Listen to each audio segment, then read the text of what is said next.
Thank you all for joining us for the 23rd MPAC Media Awards. And tonight, we're actually giving a very special award for us at the board and staff of the Muslim Public Affairs Council. As Ahmos mentioned, there's a sea change in Hollywood.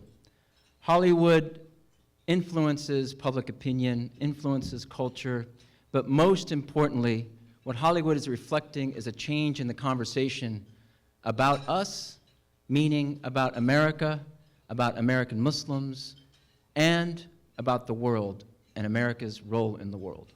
Obviously, the Middle East is a big part of the United States' efforts in terms of its foreign policy, but also in terms of how it perceives Islam and Muslims. And all of our honorees are involving that particular theme tonight in terms of identity, in terms of cultural heritage, in terms of a love story, and in terms of how U.S. policy influences that image. Tonight, we have a new award. It's called the Trailblazer Award. And we're honoring a group that has demonstrated artistic beauty and a meaningful way of delivering a message to all Americans. It deserves recognition for the excellence in its craft as well as its inability to channel the gifts into powerful storytelling that sheds light on untold stories. It's about the cultural heritage that is being preserved, or the struggle to preserve that cultural heritage for many Palestinians. And it is produced by someone or a group that is from our community, and hence calling it the Trailblazer Award. As Aaron said, 14 years ago, there were a few comedians. 23 years ago, there were a few people from our community in Hollywood. Well, this group demonstrated that by taking the risk and making the personal sacrifice, it did something great for our community and for our society. It is done by our very own Muna and Patrick Stewart.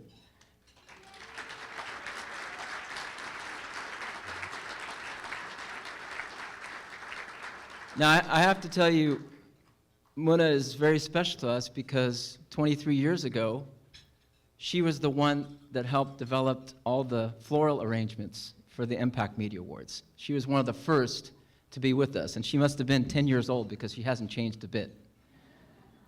And Patrick is a member of our community that has brought artistic excellence, and it's demonstrated in this production. They teamed up with Gina Angelone and Alejandro Trevino in this documentary called It's Better to Jump. It gives voice to Palestinian families in the historic city of Akka in northern Israel who are fighting every day for the preservation of their heritage. Ladies and gentlemen, take a look at It's Better to Jump.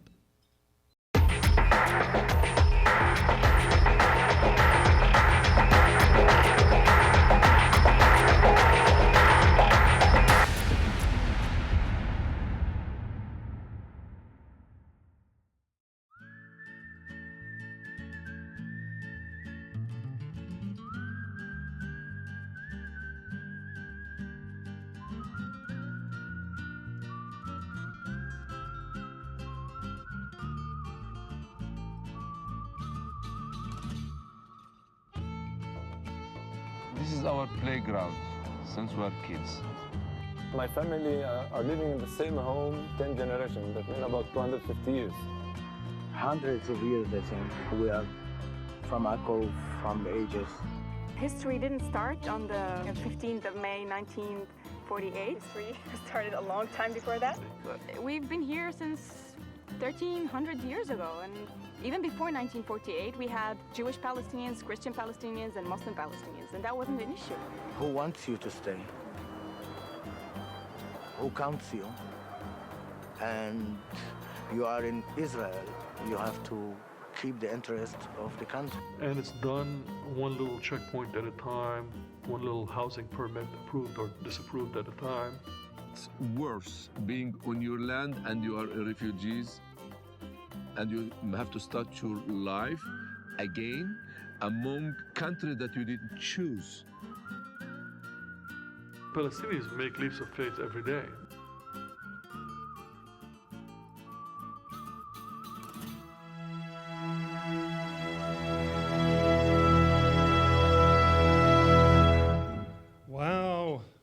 This is amazing. Let me get my notes out here. Bear with me. You know, for 23 years, we've been sitting down there, so being up here is very unusual.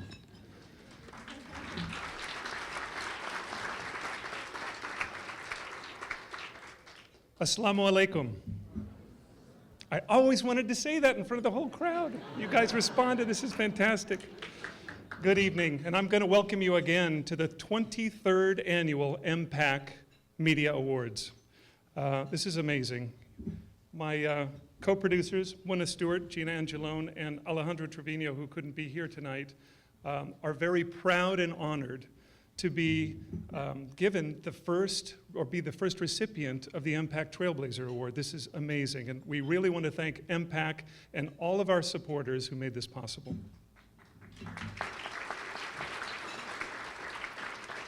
You don't need to clap for all of this. We'll get through it. Listen, our story in making this documentary certainly follows the typical twists and turns of independent filmmaking. Not much is different, and I know there's some other filmmakers that'll nod their heads.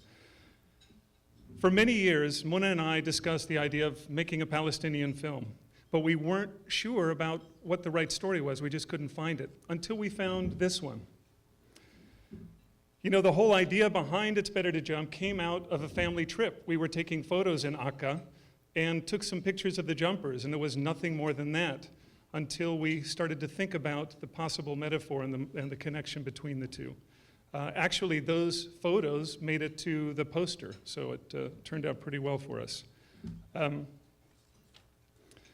You know, it took time to sort of develop this idea. This wasn't just sort of take some pictures, now let's go shoot. So Gina and Muna and I just talked about this a little bit and figured out how can we sort of tie all of this together?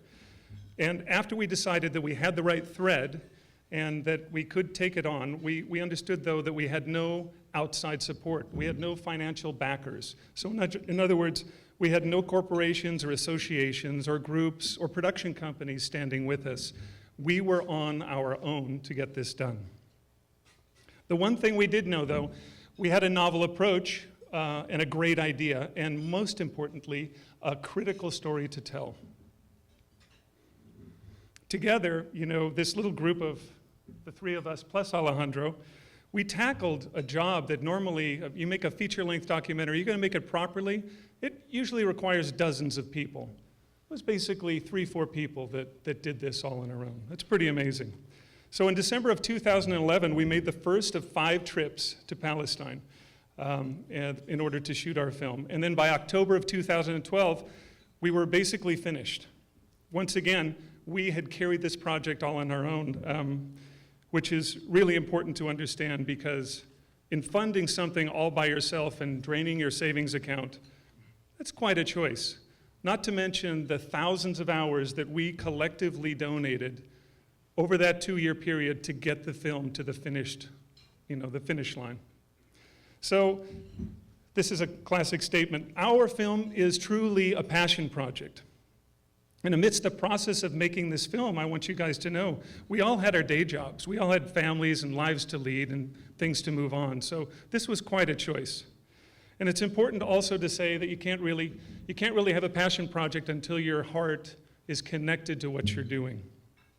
Well, my heart didn't get sort of inextricably connected until I made that first trip. And once I was there, I fell in love with Palestine. You know, even with all of the horrible injustices that are going on, it's not hard to feel deeply connected with a people and a place that are so ancient and so beautiful. So anyhow, let's get back to the film. 2013, 2014, we were invited to 15 film festivals around the world. We garnered awards, nominations, but most importantly, most importantly, we got almost universal appreciation and acclaim from our audiences, and that says a lot. Remember, this film tells the truth about what's going on in that country, and therefore, it makes it very difficult for us to get the film out there, especially in North America, and for people to see it. You're not going to see it in movie theaters. But nowadays, compared to 10 or 15 years ago, the information flow is open. Our film is available on Amazon. You can download it, you can order a DVD, you can go to Hulu, you can go to Best Buy, you can see it in so many different ways. So that information flow, all of those spigots and faucets can't be turned off so easily. Now the truth can't be stopped, and this is really, really important.